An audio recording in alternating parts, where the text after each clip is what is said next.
So part of that 12 steps is just live. You have to live in the most honest space you've ever been in and surround yourself with people that make you feel comfortable doing that.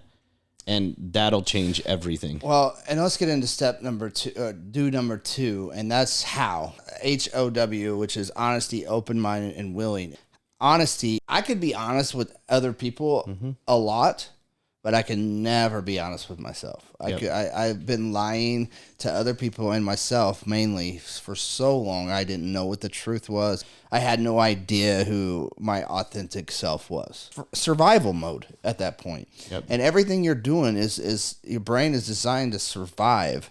And if you have to lie, God, that's easy. Just to survive. Your brain is a survival and an efficiency model, so it's going to survive in the easiest way possible.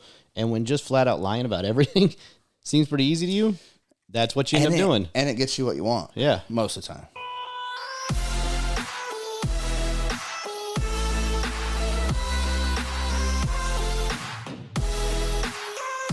Red Ow, now, brown cow. in stereo. Woo! Welcome to the show, ladies and gentlemen. Welcome to yet another amazing show that could possibly change your whole life and your whole perception. Correct. Recovery. But more in favorite depth, topic. More in-depth version of recovery. For me, the first year is where I saw a lot of, well, when I walked into the first meeting, they told me to get a suit, the typical thing, because you're either going to get buried in it or you're going to go to a lot of funerals. Right. And I thought it was a joke. Right. And it wasn't. I think my first year in recovery, I lost 9 people just in the recovery community. And that was just the people that I happened to know in a small niche of probably 60 to 70 people that we would go throughout the meetings together regularly. Right. And so when I found at 33, I found my first little go in recovery. It was wonderful. Like, holy crap, this is what people do. You know, Right. This was amazing. You know, let's just talk about the first year. Yeah. So in that, and that's again, early. there's so much confusion going on in your body at that moment. Your nerves are waking up. You're starting to feel things again. There's a lot of things going on. And so playing with things, for me, the biggest one was dating. I saw more failure with dating than anything else and had my first scare because I made the mistake. And that's why I firmly believe in it, because the rush of emotions that is going on when you don't even know how to handle your own life, and now you have someone else that you have to trust, believe in, you have feelings for, now they can hurt you. All these things are going on, and then you're addicted to the sex side of things. And there's so many variables in that whole clump of chaos. Toxic. It really is. Toxicity. And I was way too broken. I hate using that word, but I was way too out of control still. I didn't know what was going on. I was still unmanageable. I didn't know how to handle things, and I needed to process that. So for me, the biggest one was dating. Absolutely. Don't date. You.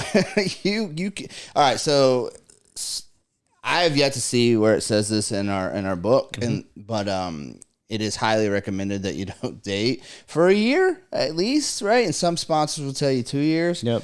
But no one knows that this works because no one's ever did it. Yeah.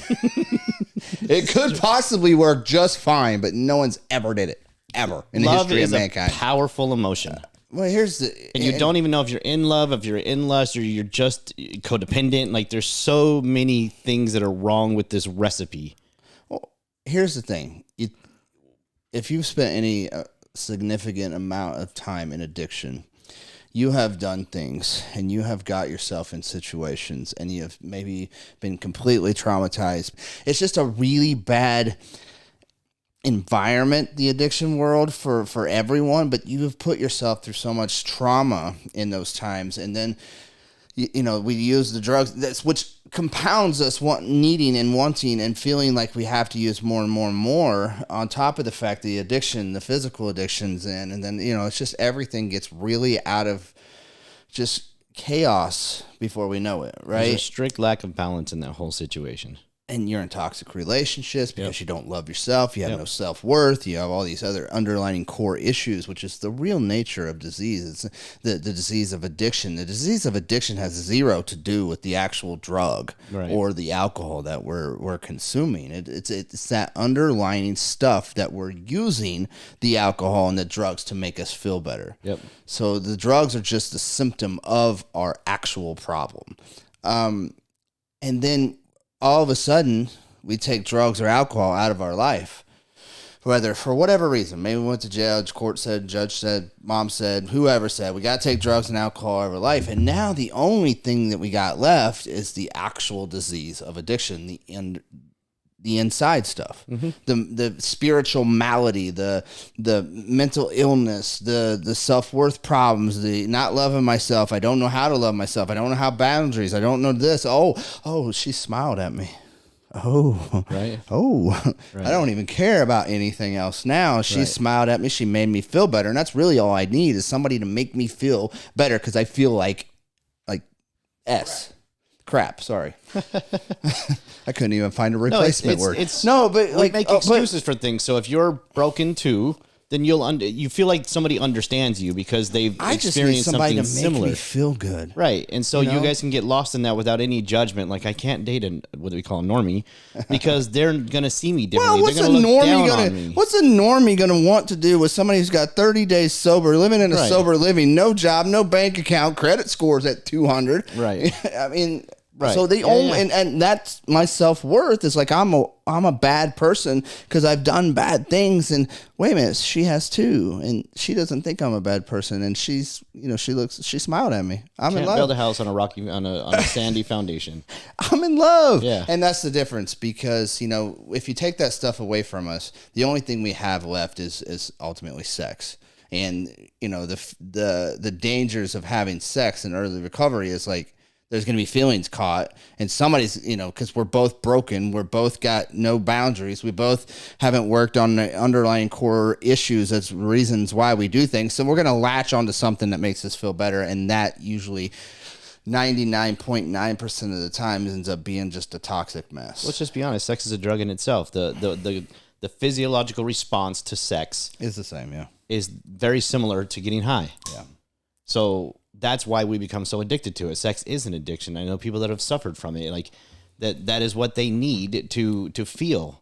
And I feel like there's a large percentage of us all of us who go through this in early recovery because that's the only reason. It's like everything's taken away, and somebody made me feel good. So, but the end result of this, and ultimately why we're saying this is number one, really is because it's the one thing that you're going to put before you're in early recovery and you latch onto something, and that something is usually probably just as toxic as you because they haven't dealt with the underlying stuff that I spoke about.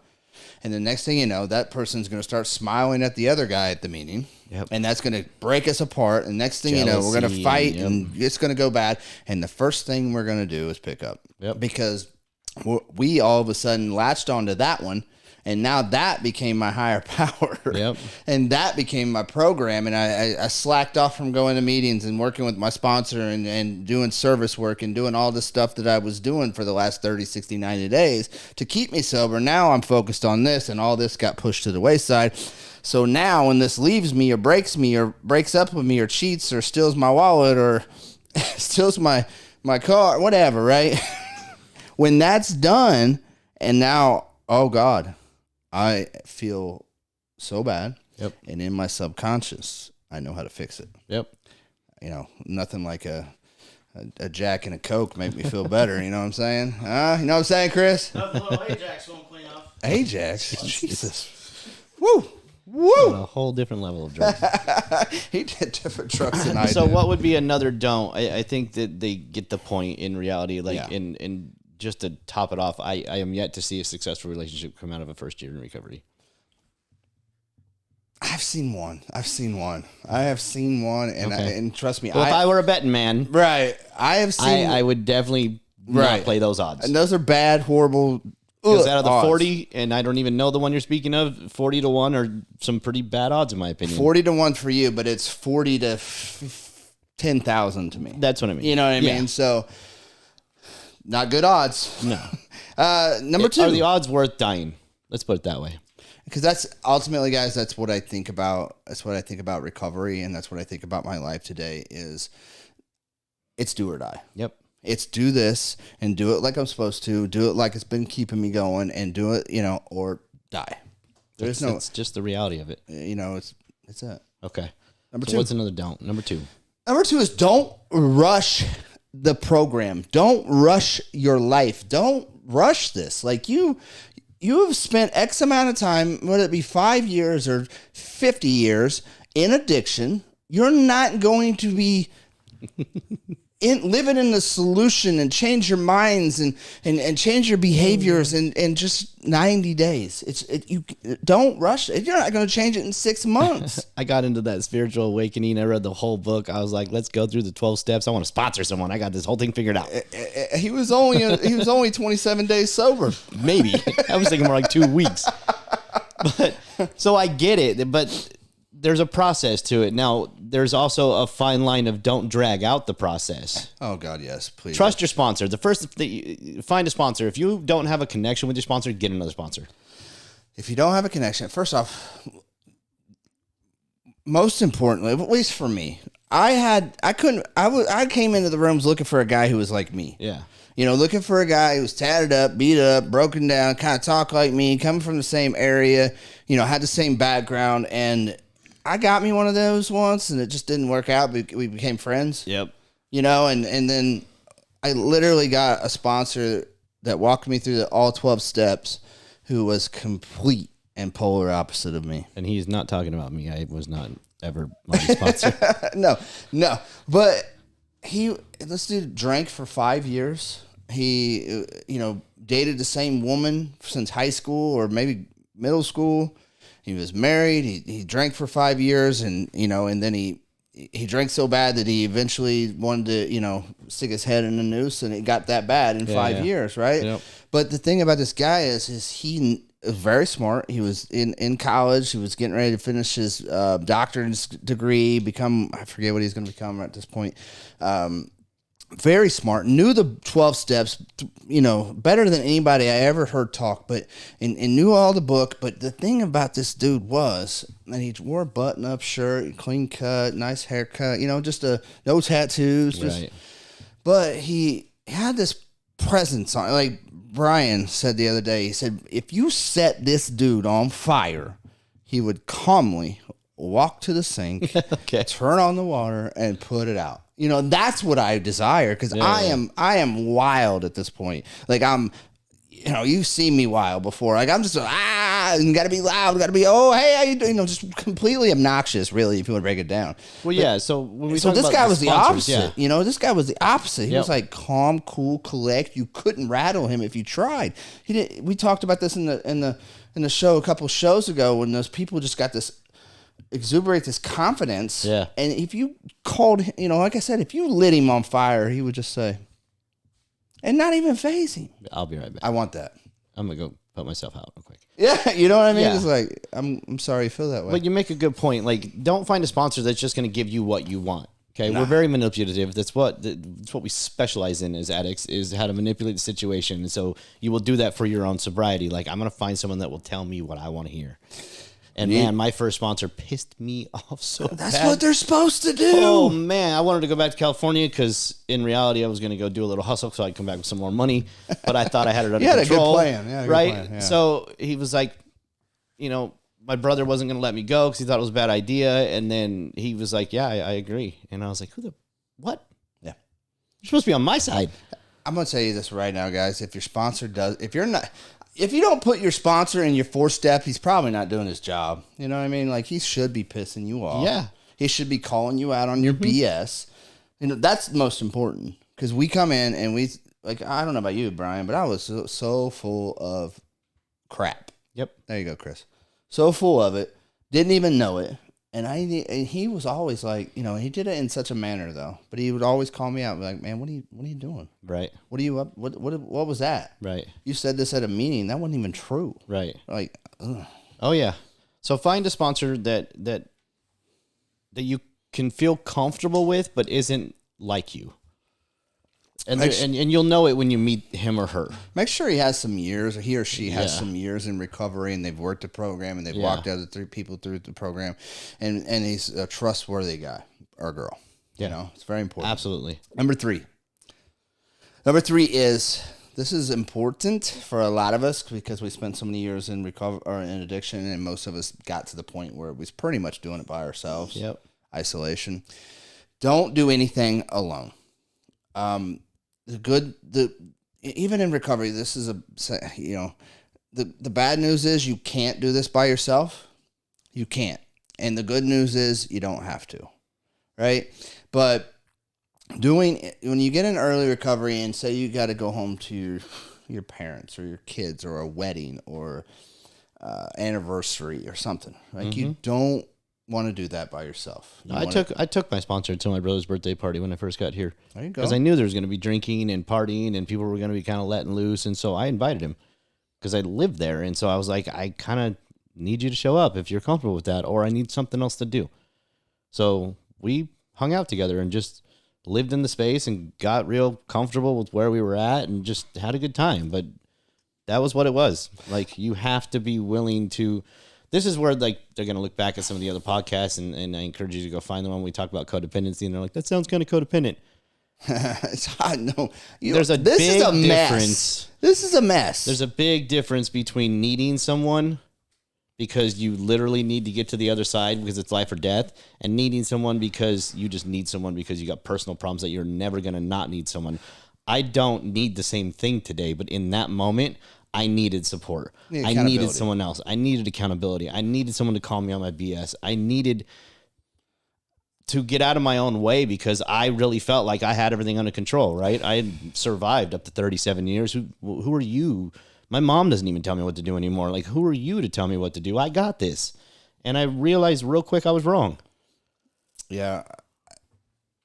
Also, I needed somebody to help me form an exit plan if I got uncomfortable in situations too. Yep. You know, there was many times where I went out and was in an environment or, very early recovery, my first 90 days or whatever, went to a restaurant, which really was more of a bar, and they served food. And I got real uncomfortable in about 10 minutes.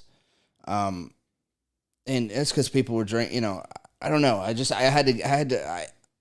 Wisely, I ended up walking out of there and getting my food to go. But like, I learned from that mistake, like, I need somebody with me because I started thinking, my brain starts thinking, like, I can watch people drink. That's not a problem. Looking at alcohol on the table, that wasn't really a problem.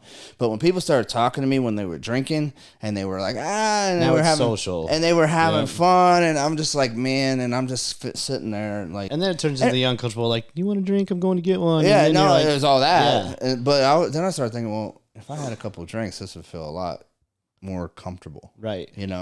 And then feel I'm like like, the odd holy, man out. I'm like, Yeah. oh my God, I got to get out of here. Oh, yeah. I'm drinking a Red Bull thinking, man, if I put a little, just a splash of vodka. I could get away with it Yeah. too. And that's what our brain does. Our brain is diseased. It's not, it's telling us that we can do this and this time would be different. Check your intentions at the door. Yeah. Let's get into the do's because these are important. Like, I work a 12-step program, right? So I am a 12-step program kind of guy. I got a sponsor, got a sponsees, all these different things throughout the years. And most importantly in the program, there's step number 1 has 3 parts to it.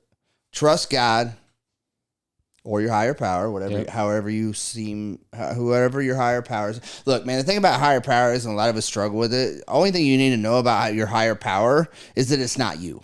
You are not God. That's the only thing you need to understand. Yeah, we're not trying to get into like a biblical situation here. Like, I've already been very clear, like, my God is what I would call God from the Bible and what people would call religion, but I still have a different relationship with my God, and I don't care if your God is the ocean. I don't care if your God is a tree. Right. I don't care. You just have to understand you are not in control of the situation, and you have to give that up and allow whatever your higher power looks like. I mean, be reasonable. I had some people that were like, my higher power is like a doorknob, Celine Dion or whatever. I'm like, okay, now you're just being stupid. Like, actually, my higher power. You're praising the wrong higher power there. Look, God, right? God, group of drunks. There you go. Right. My higher power when I was still actively using was the judge. He had more power than me. Absolutely. You know. And then I found a group of drunks, and they all, that group all had way more power than me, and that's all I needed at the time. Like this, like I don't know what God is, and I don't really, you know, I didn't really care at the time, and if I didn't care, it was probably towards the side of resentment. But I just knew that I wasn't it. Yep. And that's all I needed to start this program. So trust God, clean house, help others. Mm-hmm. Okay, those are the three requisites on part one. Trust God, clean house, help others. Clean house meaning you got to clean your side of the street. Yep. And you got to clean the underlying core stuff that I was talking about. And that's where my part of that number one is honesty, man. I've said it before. I'm going to say it a million times. I'm going to live in this space because as uncomfortable and brutal it was at first, it is the most freeing thing in the world. And it's funny because like Eminem in his movie 8 Mile, like people touch on these things, like what it looks like to just put it out there and let no one have power over that. That's true. Is being honest. You got to be honest with what situation you're in right now. Nobody is trying to shame you for how you got there. I never woke up one day and when I want to go be an addict today, so let's make that my life goal. Like that's not how it happened. So part of that 12 steps is just live. You have to live in the most honest space you've ever been in, and surround yourself with people that make you feel comfortable doing that, and that'll change everything. Well, and let's get into step number two, number two, and that's how, right? So that's how. It's HOW, which is honesty, open-minded, and willing. And like you said, honesty is step number one.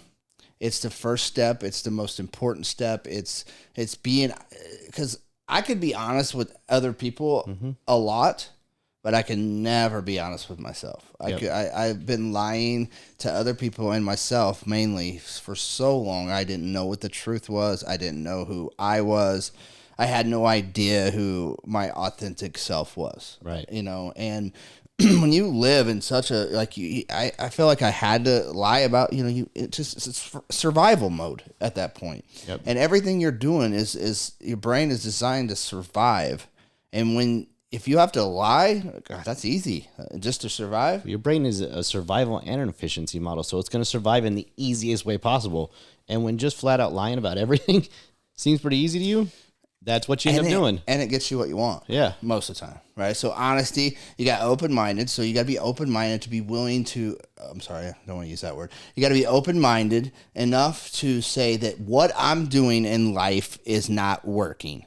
I have to be open-minded enough to say, okay, I don't know what that is, but I know what I'm doing isn't working, so I'll try that. That's open-minded. Like your opinions or theories or whatever on God. Okay, like we all have those, and a lot of us coming into addiction didn't use. A lot of us didn't have a great. Spiritual foundation. Well, we just, you know, we might have been mad at God. Yeah. A lot of us were mad. You know, if he exists, then F him, right? You know, that's kind of what we thought. And so open-minded to the fact that, you know, that maybe there's something out there higher and better and stronger and more powerful than me, that higher power thought, right? Absolutely. Open-minded. Just keep it to your core. You know, I've heard people say before, don't become so open-minded that your brain falls out of your head. Like, you got to be open-minded enough to understand the things that are happening around you, but don't allow it to dictate your life. Like, take it in, absorb it, question it, speak about it. That's where the honesty comes from. Like, if you have a question about something, say something. Yeah. Get into an uncomfortable conversation where you're like, that doesn't make sense to me.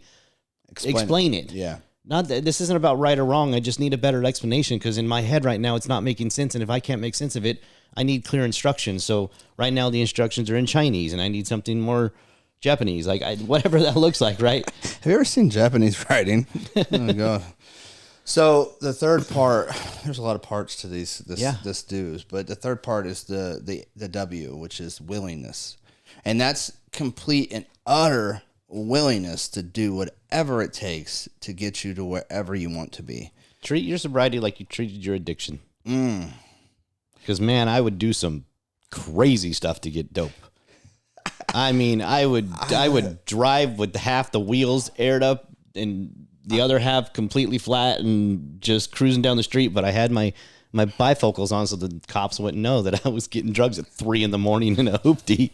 I've literally, I've walked miles and miles for I had 10 Uphill in the snow $20. both ways. I hit a deer doing 70 mile an hour on the way to the dope house, which the dope house was from Cayuga, Indiana to Danville, Illinois. So it's about a 30-minute drive, a 40-minute drive. And I smashed a deer at 70 mile an hour and walked the rest of the way, you know, and got my dope and then try to figure out how I was going to say what happened to my car. You know, like I left it. If you were like, Somebody stole it. if I was willing to lay in the carpet and dig through the carpet for 5 hours smoking salt because I thought that it was something else. Drywall chunks. Yeah. Like you have to be that willing to chase your sobriety, meaning you will sit in the carpet and listen to suggestion and be uncomfortable and be okay with where you're at and be willing to not take control. That's the hardest part about willingness is you have to give up your control. Well, a lot of us do that. We'll give up our control. We'll lay the sword down. But then, you know, 2 days later, a week later, a month later, we're trying to pick that sword back up and take control over things again.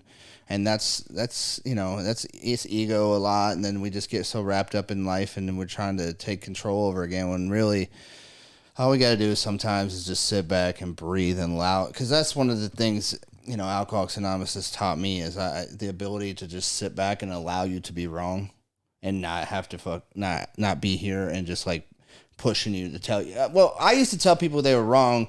You know, if somebody was wrong, I made it a point to make sure that I had to, like something inside me, I had to make sure you knew that you were wrong. But not only that, I had to make sure everybody else in the room knew that you were wrong too. Right. You know, and that's nothing but ego, and that's my, you know, my self-worth issues. You know, I feel inadequate, so I got to make sure that I'm superior.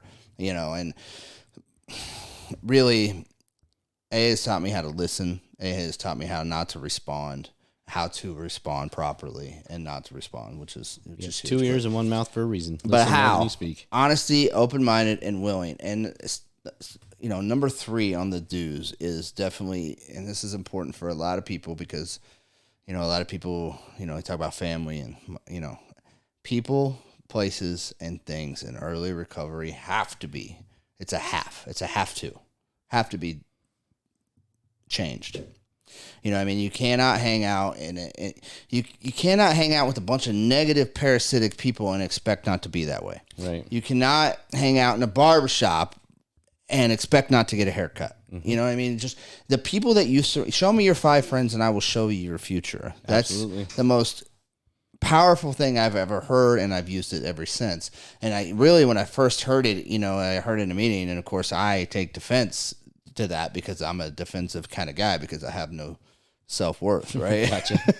So you hang out with you come in this meeting and you talk all this good, and then you're right back out there, and 5 minutes later talking all that slap rapping with those other little thug, you know, and I'm just like, he said, you show me your 5 friends and I'll show you your future. And I was just like, man, what the, you know, and then I really sit down and started thinking about that. I started thinking about my 5 closest friends, and I was like, holy, they're all felons. Most of them don't have a job. Yep. They're in and out of relationships, toxic relationships. They're in and out of jail and prison, and like none of them's got any careers or money in the bank or a bank account or life insurance or health insurance. I'm like, oh man, this guy's on to something. It's a tricky road, and man. that's the open-mindedness that started to work. It's that tricky road and slippery slope because the first year is, I told all the people that I sponsor, like the first year is all about you. Yeah. And what I mean by that is, when you were saying to yourself, well, I would like to have a girlfriend. If it's all about me, then that's what I want to do. Or a boyfriend. You know, my sponsors were all boy men, so I couldn't sponsor one. But you know what I mean? Like, they're thinking, well, that's what I want. And if it's all about me, then that's you're manipulating yourself now at this point to now get what you want instead of focus on what you actually need right now. And that is some time to yourself. Because the reason you started picking up drugs because you couldn't handle what was going on in your head. You couldn't handle the emotions, the feelings, the trauma, whatever was happening, you could not handle, and that's okay. Now's the time to learn and grow. And now's the time when you're surrounded by people who, when you fall, will get down there with you, let you lay there for a minute, and then help you get back up. That's what you need. Yeah. And that is not going to come from a significant other because emotions take everything out of the equation in reality, because love and sex and all these things will make you do weird things. Weird. I like how I said that. Let's just be honest. Sex will make you do weird things. With your partner sometimes. Yeah, without them too. It's just like that first year is just so important in the personal growth. Like that is the one time in your life when selfish really comes into play. They say that too, and that's one of the things I didn't understand when I first started hearing it. Was like, it's this is a selfish program, right? And that's what it means. Is like, it doesn't mean I'm going to be like selfish to everybody, and this is all mine, everything's mine. It's no. You need to take that time. You need to take that time and disconnect from your family, from your loved ones, from your children even. And this punches people in the gut every time I say it. Your kids don't need you in your life right now.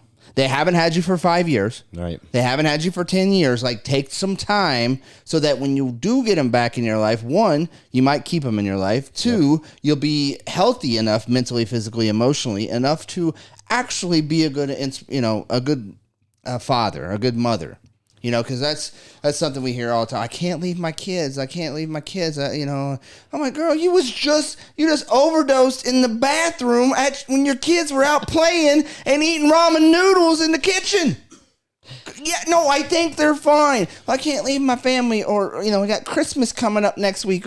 They don't need you. Absolutely. Nodding out in the mashed potatoes. They don't need that. Your kids don't need to see that. You know what I mean? Like, come on, man. Like, take the time and disconnect from people, places, and things. The people that you ran with, family members, children, all that. Take some time, disconnect from the people, the places that you used to go, that you can't go there no more. It's over. Let's move away. I don't know what it looks like. Maybe you got high at your job every day for the last 10 years. Okay, maybe it's time to get a new job at this point. Now is the time to change your life, because what you were doing is what got you here. Yeah. And if you don't change what you were doing, you're going to end up back in the same spot. The only thing that I changed in my recovery, in my life, was everything. Right. Everything. Well, it's funny because I just Googled something, because when you go into like mastery classes and you go into training and development and all these things, the typical psychological realm is 10,000 hours is what it takes to master something. And there's 8,760 hours in a year. Okay. So you need that year, and you still haven't mastered what you need to, but you're headed in the right direction now. Yeah. And if you really listen to what we're saying right now, and you really take this to heart, outside of that first year, you are going to now have retrained your unconscious. You're now going to have a new way of thinking, a new way of living, a new way of processing, a new respect for life and love and the things around you. And if you want to feel something life-changing, spend a year to yourself. Yeah. Surround yourself with others. I'm not saying lock yourself in a closet, but when you really focus on just yourself for a solid year, that starts the momentum. That not is 6 months, by the way. No, I'm talking a year is still, I feel, not enough time, but I feel like if you can get to that year mark, what you do after that will kind of be more of like now we're in cruise control. I think once you get that year mark too, you'll be like, you know what, I'm good. Right. I don't need that now. Right. I don't want that. I'm not searching for that. But you have to follow the process. You have to listen. And again, we're saying this as two people that have done it and gone through it and have taken our personal experience and sharing our mistakes and the things afterwards and what helped, and hoping that somebody will listen. And if it's just one of you, that's fine by me, because one is enough. That's it. It's so important to not rush the process, and we talked about that, and like not rushing the process, and that's something that I know you do it. I know you do it. Absolutely. I've done it. I've continued to do it. I want everything, we as addicts and alcoholics. I still fight it today. We as addicts and alcoholics want everything yesterday. We bought the property and I was like, build. She's like, I ain't even signed the deed yet. It's going to take at least 5 years. I was like, nah, I'll get it done tomorrow. And that's our nature, man. But when it comes to recovery, man, take the time and spend some time with yourself, by yourself. Yeah. And surround yourself with good people. Your life will change forever. That's the most important thing. Guaranteed. So guys, I hope this helps out. And if you're struggling, reach out. I mean, I really am going to put out a call to action. Like, we posted a number on one of the episodes. Yeah. Like, call, reach out. If it's not you, if it's somebody else, like, we need to take action, because America is struggling and it's only getting worse. And we're watching our friends, our relatives, our loved ones, our friends of friends die. We're watching so many people get literally their lives traumatized by something that is very fixable. I suffer from a disease with no known cure, right? But it's the same disease that has a solution. So while he is correct, like we're watching, I literally have lost all of my high school friends. Mm-hmm. Everybody I know, like so many people in my life, it's been in my life through over the years, is dead from this disease of addiction and fentanyl overdoses and all these different things, and everything related to drugs and alcohol. And that's why a lot of what I do is it's my passion, it's my purpose in life, and that's why Chris is going to put the number right down there, or up there, right there, Chris. We're testing the editing skills of he could chase it Chris all around Corn my finger. off the cob. But yeah, guys, so if you are a loved one who's struggling with alcohol or addiction of any sort, you guys can reach out to us. You can reach out to Talk Hard Fans Podcast, or what is it? I'm sorry. Edit that out, Chris. Fans at talkhardfans.com. Bam, you can reach out there or the number up above, guys. We will help you or your loved one find the solutions they need. I'm checking it regularly. Like, we will respond back. We will get you the help you need. You will not be ignored.